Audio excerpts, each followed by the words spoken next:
Yeah, yeah, yeah, yeah. I was sleeping, had to wake up. Why? Every reason I can think of. God, till the day I keep the ink up.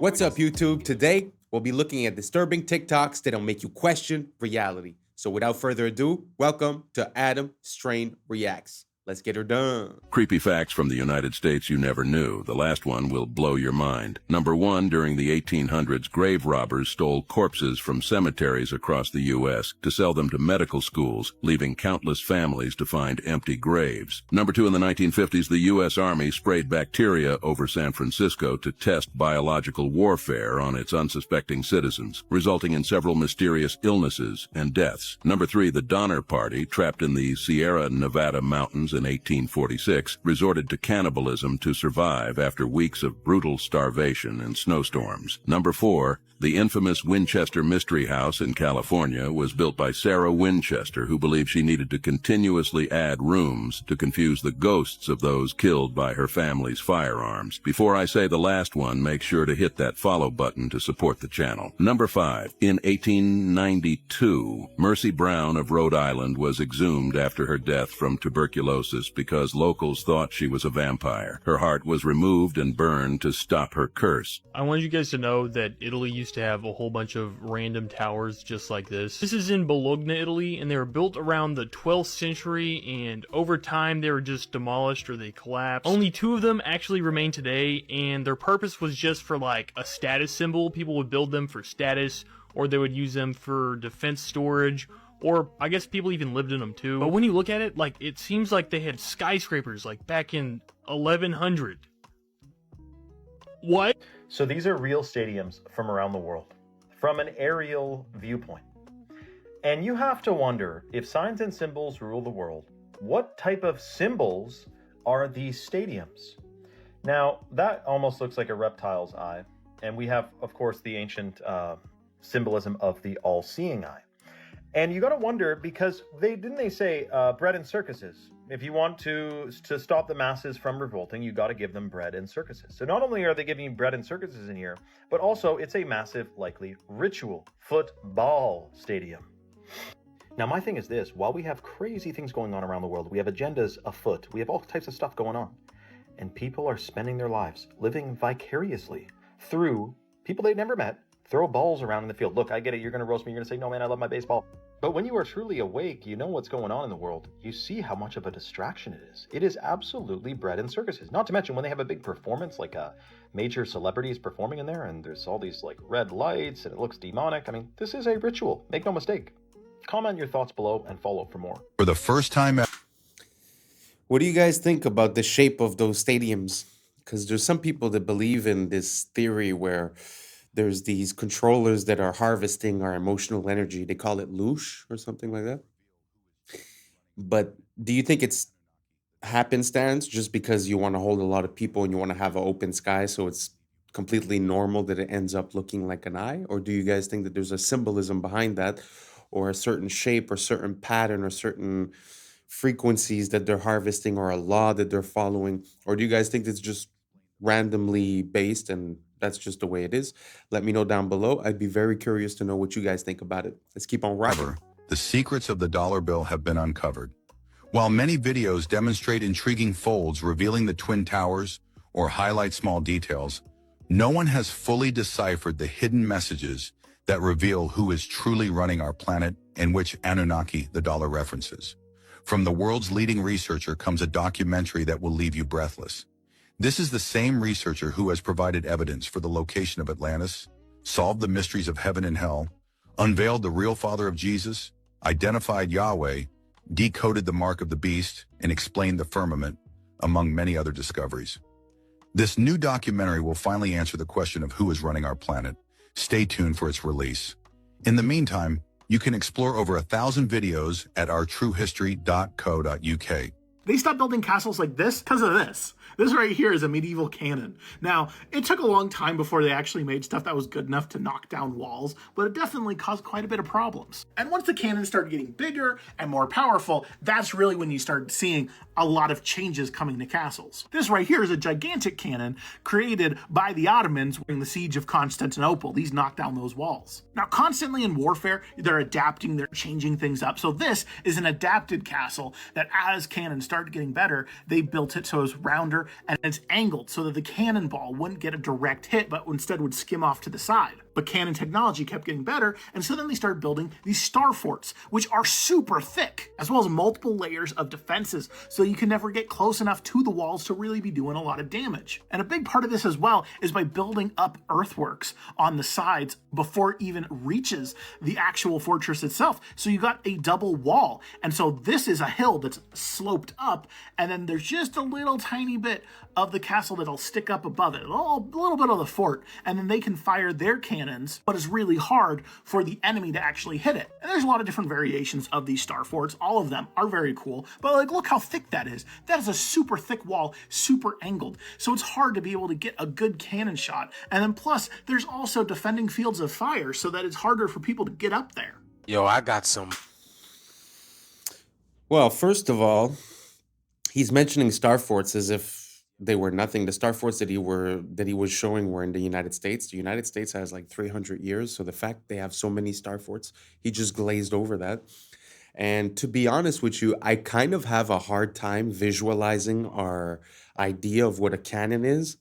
Like, I understand the idea of having a tube and having explosives at the bottom of the tube, having an explosion sort of canalized, in one direction and have the ball go. I understand more or less what they're saying, but with the weight of those balls, I don't know. I have a hard time seeing how that would work. I don't think I've seen a real cannon today, like functional. So I don't know. That whole story was kind of weird. He just explained away the star forts because of the cannons. But again, the cannons, I'm not convinced. So if you guys have any proof, any videos, any links, anything down below, please write it. Please give me some info or send me a direct message. I'm very interested in this topic. First of all, the star forts, but also the cannons. It's something that I've been looking into for quite a while. So if you got something for me, please help me out and let me know what you think down below. And let's keep on rocking. Bone-chilling videos to share with you guys about Yellowstone. But answer me this. Is Yellowstone supposed to look like this right now, y'all? All this geothermal activity? Is it supposed to look like this, y'all? You're going to want to turn the volume up for this over here. Now, there's this guy posting clips around Yellowstone of the ground literally groaning, y'all. Like giant marching ants are underground, like they're coming up, y'all. Check this out.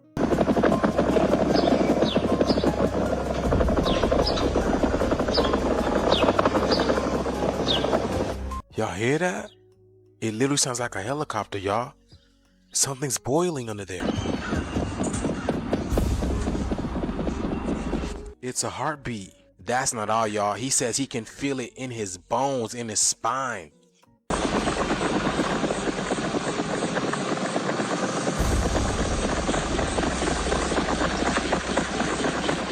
It sounds like the animals are running.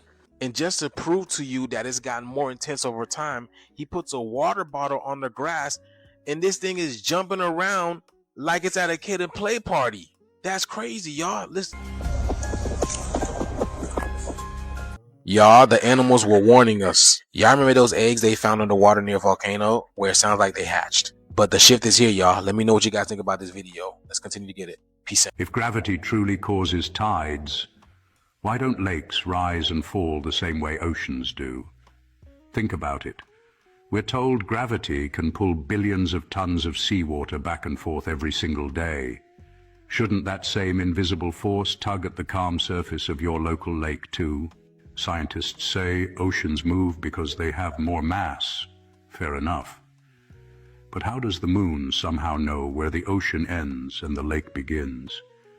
Imagine a time lapse of Earth under the moon's slow drift, its light washing over mountains, valleys, rivers, and still lakes alike. If its pull is that precise, wouldn't everything shift even slightly? Then it gets stranger. Some coastlines experience tides soaring 50 feet high, while just a few miles away, another cove barely stirs an inch. Did gravity suddenly lose strength in that spot? Or could something else, perhaps resonance, pressure, or even electromagnetic influence be guiding these rhythmic surges? What if the story we've been told about tides is only part of a larger equation? Maybe the oceans don't move because of gravity alone, but because they're part of a system tuned to forces we still don't fully grasp. So next time you see a silent lake under the same glowing moon, take a moment. Don't argue, just wonder. If gravity moves the seas, why does this water remain untouched? Because maybe the real tide isn't just in the oceans.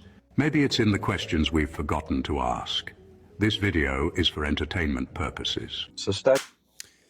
I know it's kind of hard to put any kind of doubt to these foundational beliefs that we have, such as gravity. But really, when you think about it, the source of proof for for gravity is either the middle of the Earth, which is a place that we've never been. We've never been more than 12 kilometers below the Earth. I think it was a Russian boring project, and they were stuck for a year at 12 kilometers, and they couldn't get through. So we've never been to the middle.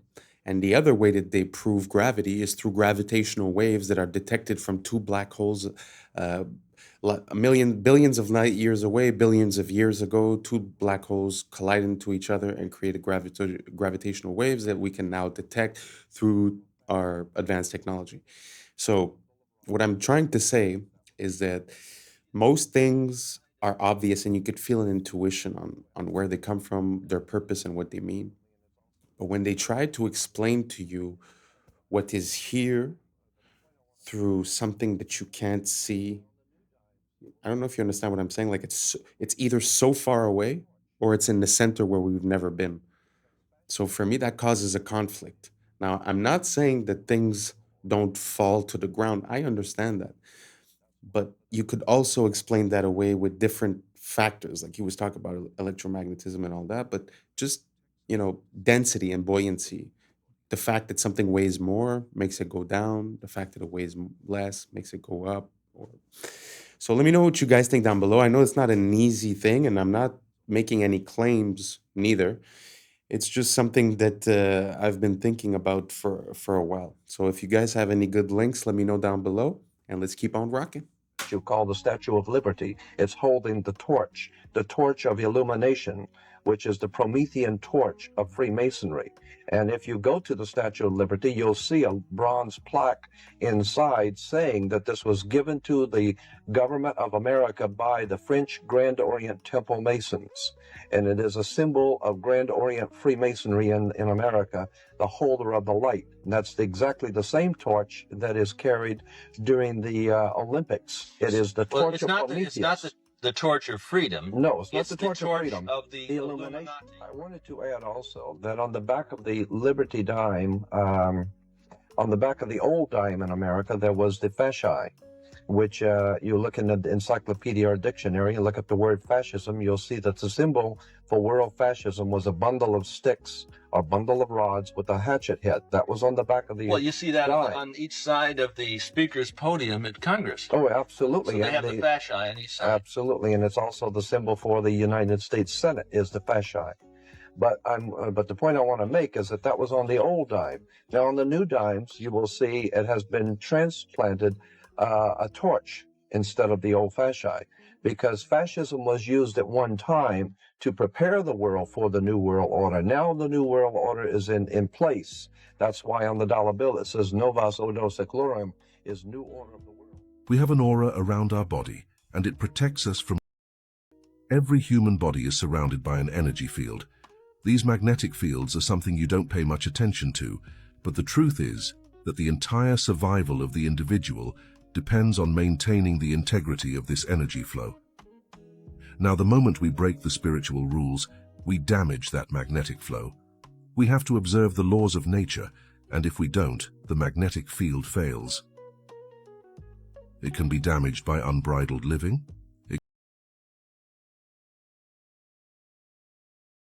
It's all kinds of things, but if this field is damaged, it reacts immediately through the health of the individual.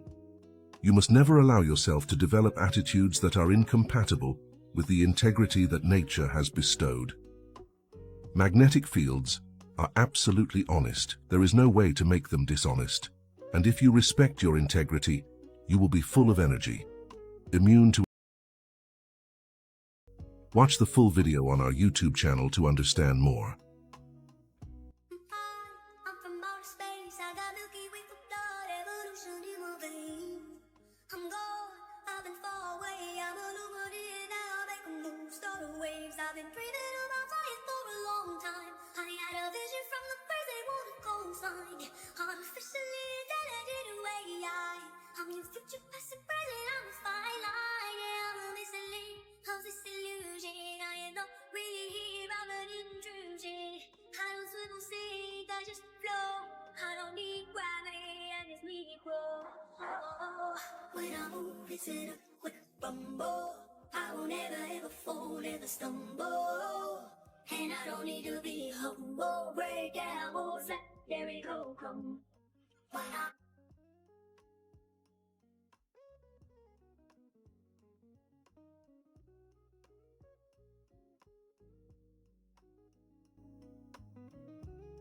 This is just like them putting up some pieces of wood. And look at what it looks like. It almost looks like there's like snow on the ground. So there's snow on the ground and they're building, which is practically impossible because, as I was talking about, being from Chicago, it's cold. Chicago is very cold. It's practically impossible to do anything in the wintertime. And then what's interesting too is if you catch this one, if you guys can see this one looks like it was like an obelisk. And check this. There's a beautiful lightning antenna on top, or weather vane. But what's interesting is they're doing some remodeling down here. So what it looks like is they're starting to add a couple details to make it look like it's their own, so that when they do this Grand World Fair 1893, the people then will believe the narrative of what they're being told while they're being shipped in and told about this whole entire situation. And here you have some innocent people who are walking around like that, and they're just wandering around, and they are, just observing. Now, what's interesting is I want to show you something that's the most fascinating thing I found in all three of these books, and it's in this next spot right here. Y'all, have y'all seen this? This canoe trip in Botswana went from peaceful to chaos real quick. These American people thought it was all good and fun vibes until the matriarch of elephants pulled up and told them they were too close to their children, y'all. You see, nature don't play about. Look at this, y'all.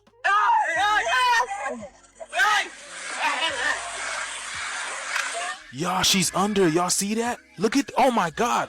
Why are they always big? Look at this. You see, when it comes to nature, the mother energy do not play about her children. She will toss a canoe, stomp the ground, just to let you know, do not come near my tribe. And this is exactly what happened to this woman over here. Boy, she was flipped, tossed aside into the water like a rag doll. Oh my God, y'all see that? So when are we gonna do the same? When are we gonna let these people stop playing with our children? Because this is exactly what they're doing in our schools, y'all. We don't even know what's going on, right? You see, y'all? Nature's very intelligent. It knows not to let these people come close to their youth. Why? Because nature communicates. You don't think the planet keeps a database on what these people have been doing to the planet and that they're able to pick up on? Look at this guy. He's just chilling in his canoe, just recording everything. This shift is here, y'all. When are people gonna learn? You don't mess with the laws of nature. You can't colonize the energy that you can't control. And the elephant is showing y'all who's really boss. And as they walking out, y'all, the shift is here. Y'all see it. They feel it. Let's continue to get it. Peace in. When women would consume, they would have a baby in 4 hours. When they went to go deliver their baby, they would deliver their baby in 4 hours on milk. And he talked all about this and why that stuff is not talked about. And if you're drinking right now and it's helping you with your nausea, that is because you are feeding your beautiful nutrients that are supposed to go into your body. The biggest thing that people don't realize when they go into all these stores and to these restaurants and all of this is everything else. And when you bring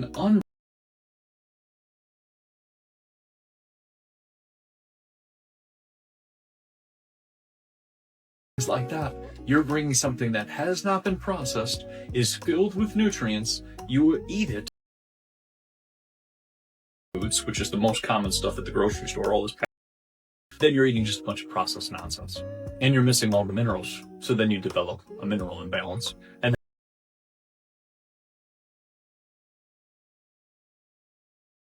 they have no minerals. And then when they introduce superfoods, which we've talked about, dragon into their diet as well, bringing food with nutrients back into their diet. If you live in the UK, they are now demanding your back door for access. So a while ago, there was this whole thing where Apple were trying to defend themselves against the government, because the government was saying they wanted access to the back door of our devices to see our data. Apple, of course, is all about protecting our privacy, and they don't want third parties looking into us, especially our own government. Actually managed to step in and get this whole thing basically dropped. However, they've decided to reopen it. So, as I said, Apple have advanced data protection on all of their devices. Now, this means everything on your phone, on your device, is completely encrypted. No one can access it. That's what everybody wants, right? Now, what they're trying to do is say, Apple, we need a backdoor into iCloud and into your devices so we can see what our citizens are doing. Now, it's very mixed online. There is quite a lot of people who are saying this is a good idea, it protects us as well. But as you can imagine, a lot of people are saying, no, this is not right. Like, Apple is literally there. There's a safety barrier for a reason. But they're saying that the reason for this is to track criminal activity, make sure that people aren't here who aren't meant to be. So let me know your thoughts and I'll keep you updated on this whole thing. Is dependent upon you being disconnected from your heart. Is dependent upon you living in your mind. Because the only where that a human being can live and be controlled is in the mind. When a human being gets reconnected to their heart, they're not going to buy any of what religion is, because they know the truth. They're connected to the truth. And so that's why has to tell you that God is a man. Why? So you disconnect from your feminine. Your feminine is your heart. Your heart is the connection to the divine. That's why Jesus said, seek first the kingdom of God within. Okay, guys, they're officially allowing AI to run our...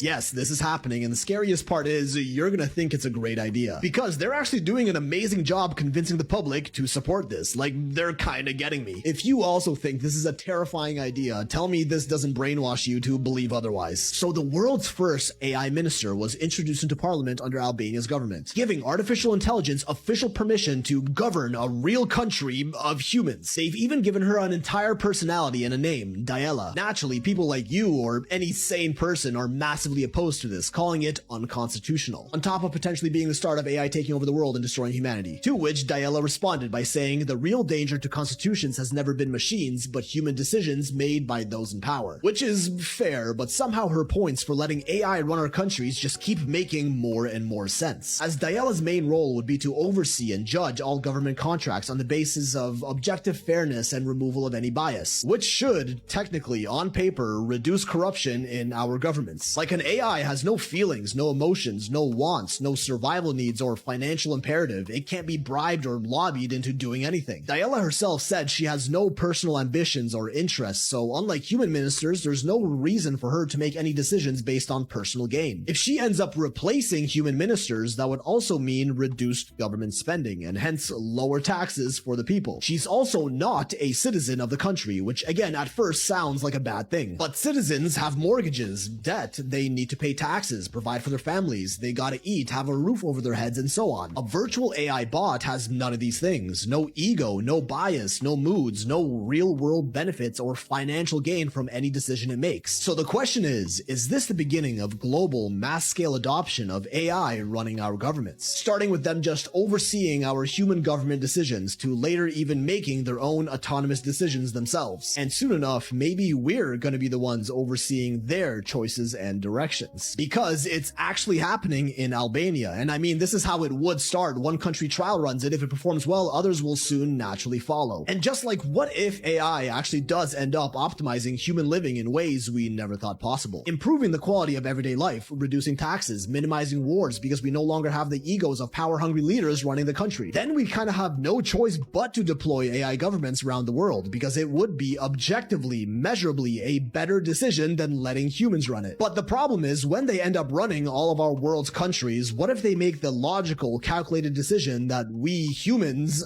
are the problem? I guess the downfall of society truly does come looking like everything we've ever wished for. I think it'll be What do you guys think about that? AI and the government. I mean, it's funny because the reasoning behind it is the fact that there's corruption. So to stop the corruption, we're going to let the AI. So it seems like we're a bit lost in the sauce when it comes to cause and effect. Because now we're going to take a decision based on the effect, and the effect is corruption. But there's a cause to that we're not addressing. So I don't think putting a computer is going to fix that aspect. I don't know if you understand what I'm saying. I mean, we should have systems and laws in place where corruption is not possible. Now we blame the people that do corruption. But truth is, there should be checks and balances. Like I'll give you an example. If a politician is caught lying, what's the repercussion? What's the consequence? There's none. We've seen in the past couple of years in a lot of public hearings, we've heard people say things that were false. That would be considered perjury. And what happens? Nothing. What happens if a politician makes a claim and then does the opposite? Nothing. So as long as we don't have systems in place to fix our system, I don't think delegating it to a robot is going to somehow get us out of that situation. So basically what I'm saying is that we should focus on the cause and not try to patch the effect with a machine, because I don't think giving more control to these machines is exactly the way to go. Anyways, you guys let me know what you think down below. Do you guys think that AI in the government is going to reduce corruption, or is it another way to, if someone takes control of it, would it be another way to basically do the same thing, but just instead of being to the AI, to funnel it to someone else, right? So let me know down below, and let's keep on rocking. People will be regarded more as statistics than as actual people. I don't think it's going to be so nice. I think sort of all machines everywhere, everyone doing everything for you. You'll get all bored, and I don't think it'll be so nice. I think it's going to be very boring. And everything will be the same. I mean, people will be the same and things will be the same. First of all, computers are taking over now. Computers and automation. And in the year 2000, there just won't be enough jobs to go around. And that's a wrap for today, familia. Whether you're tuning in with the sunrise or you're posted up after midnight, I appreciate your time, your energy, your curiosity. Remember, this isn't about truth or fiction. This is about perspective. If this sparked a thought, a laugh, a deeper question, then we did our job. Drop your thoughts in the comments. Keep the convo alive. Like, subscribe, and hit that bell if you're riding a wave, because we're just getting started. Until next time, stay weird, stay critical, stay grounded. I'm Adam Strain, and this has been Adam Strain Reacts. Peace. I don't know what y'all think, but now's the time for us to link up. Really think we on the brink of making a change from living this strange. Living this strange.